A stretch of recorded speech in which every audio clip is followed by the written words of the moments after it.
kõige viimane tants. Ja selleks on meie lõputants, mida me tantsime kõik koos. See on ülim hetk igal kontserdil, kui keha kattub kananahaga ja siit ta tuleb. Kogu kool, Esteetika ja tantsukool on teie ees.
Ja suurimad tänud kõigile tantsijatele!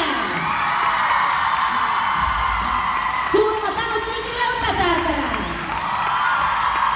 Suurimad tänud kogu meeskonnale, kes sellele üritusele kaasa aitasid, et see õnneseks suurepäraselt! Ja nüüd suur aplaus kõikidele pealtvaatajatele!